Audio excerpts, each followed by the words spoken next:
Hi everyone, it's me, Krylios, Team Rayceen Productions co-host and moderator. Joining me is Quentin Marcellis. Welcome. Hey, how's it going? It is going great. It is going great. It's awesome to have you here with me today. And I'm so excited for us to talk about you, your music, your journey, and all of that. So let's get it started with just Yeah. introducing yourself to our audience and letting them know a little bit about your background and experience. Yes. So my name is Quentin Marcellis. That's my stage name. I'm from Tulsa, Oklahoma. I'm a model, actor, music artist. I have a project that I put out called Days in the Midwest.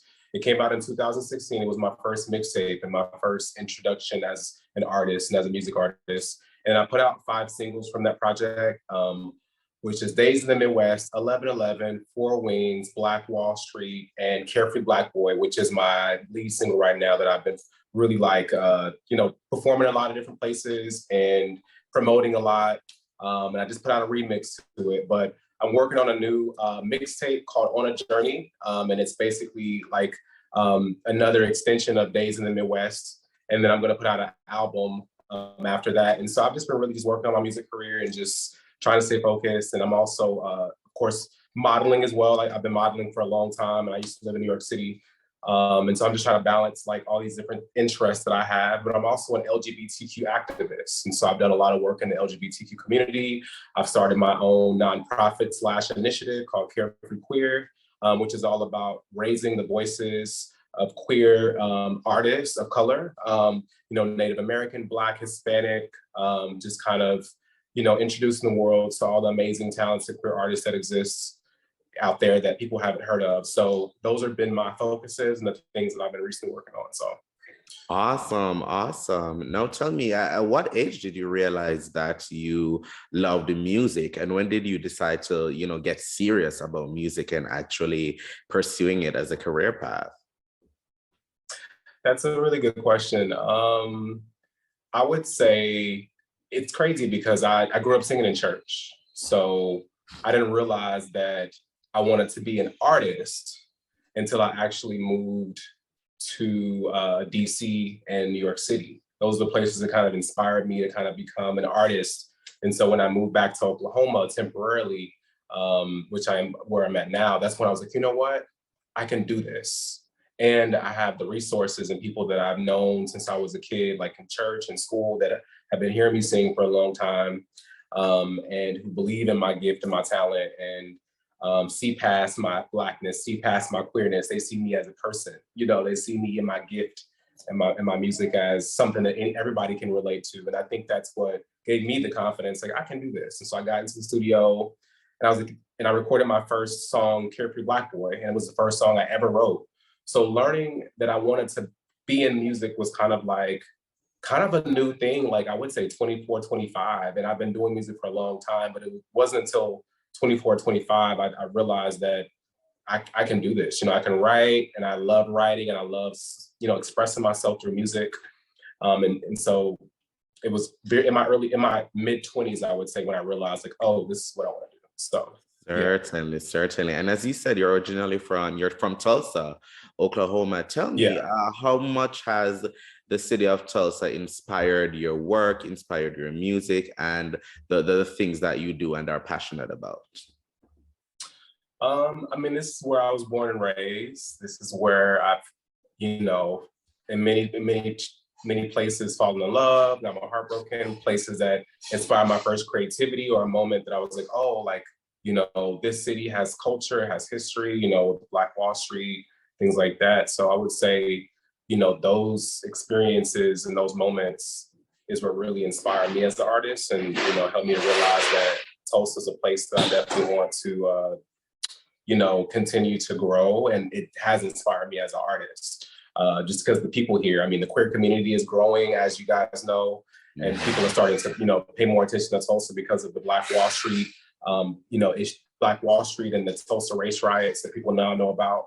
And so, I think that those things have really inspired me as a Black queer person. So yeah, Tulsa had a huge inspiration on my music and who I am. And so, yeah. Awesome. Let's talk about the mixtapes. What were the themes that you explored in Days in the Midwest? What was the message that you were trying to get out, and how different is that from On a Journey and the messaging in On a Journey? So with Days in the Midwest, this mixtape was all about my spiritual journey as a Black queer person. Accepting myself, coming back from being in DC and New York, where people are super accepting and open, and the communities are a lot bigger. The Black queer communities are a lot bigger. The communities of color are a lot bigger. And then coming back to Oklahoma, where it's small, Days in the Midwest, I felt like a cactus. And that's kind of the theme of Days in the Midwest, like the cactus plant. And it's like being kind of alone in the desert, where you have to kind of fend for yourself. You have to take care of yourself. You have to nourish yourself as a queer person, as a Black queer person. And that's what Days in the Midwest was about. Those themes of the West and the Midwest and being in Oklahoma, the cactus, but also the themes of just soul searching as a queer person. Because I feel like my mixtape is all about soul searching. And the first track on the mixtape is called Back to the Midwest. And I made that song as like an interlude. And it was basically kind of like just how sad I was when I had to come back to Oklahoma, because I was in New York City, and I had made a decision for my finances, for my mental health, for the growth of my career to come back. And I felt like that first track that was on that project, it really was like the way to open it up and, talk about just, my journey as an artist, my journey as a Black queer person, and putting that into my music. That's really what the mixtape is about, just the journey of loving and accepting yourself, but also Tulsa, also being Black, and also growing up in the 90s. I have a song called Life in the 90s, all about being in the 90s. And then I have a song called Black Wall Street about, the Black Wall Street Tulsa race riots, but also it's like upbeat and it's fun and it's not sad, because people think about the 1921 Tulsa race riots as sad and depressing. So I wanted to make a song that made people feel upbeat and excited about being from Tulsa and excited about the culture and the heritage that we have.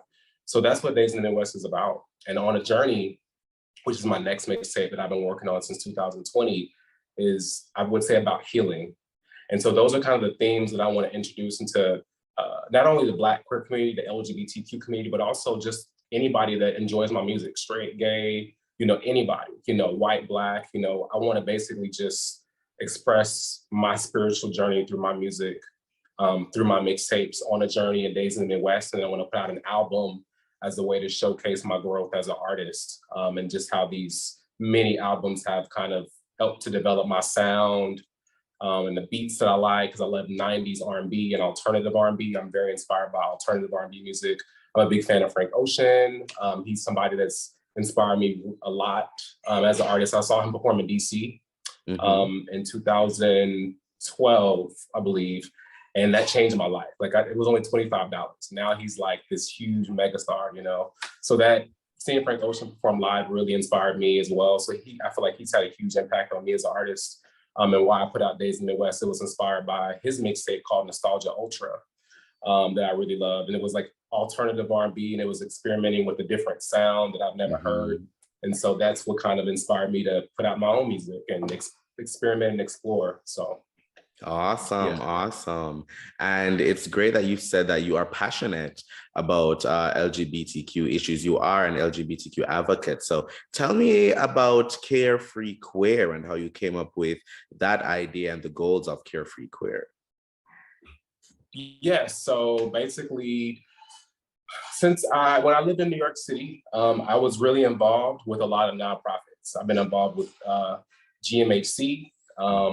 When I lived in DC, I was involved with Us Helping Us, and a project that they created called Denim. I've worked for a lot of LGBTQ nonprofits in New York City and DC, and that I have a lot of experience, work experience working for nonprofits, and I always wanted to have my own. And so as an artist, I was just like, I want to have my own nonprofit that is specific to not only the demographic of people that I care about the most, which is not only the Black community, but the queer community, and both of those intersectionalities and how they can intersect. But I wanted to create a nonprofit that was for queer artists like myself, growing up, we've been told that, because you're queer or because you're Black, that you can't make it in the music industry, or that you can't get as far as this person because of this particular characteristic that you have, or whatever the case may be. And so Carefree Queer is basically just a way of not only being an advocate for human rights and LGBTQ issues, but being an artist and introducing people to new artists that exist that people don't know about in this state, in that state, in Oklahoma, because people don't really know much about Tulsa, Oklahoma, and I'm happy that you guys are interviewing people from Tulsa, Oklahoma, and shedding a light on some of the queer people that live here, because there are some really talented people that live here. And I think that a lot of people get slept on in Tulsa and Oklahoma. So I really appreciate just the growth and just the progress that I've seen Oklahoma and Tulsa make over the years in the entertainment industry, and also in art and fashion and stuff like that. So that's what Carefree Queer is about. Yeah, Carefree. Yeah. Listen, we love that. We love that. It's always great when you're able to, go back into the community and, really make a positive impact. Speaking of positive impacts, what do you want people who listen to your music to walk away with? What feeling do you want them to walk away with after they've listened to your music and, consumed your art?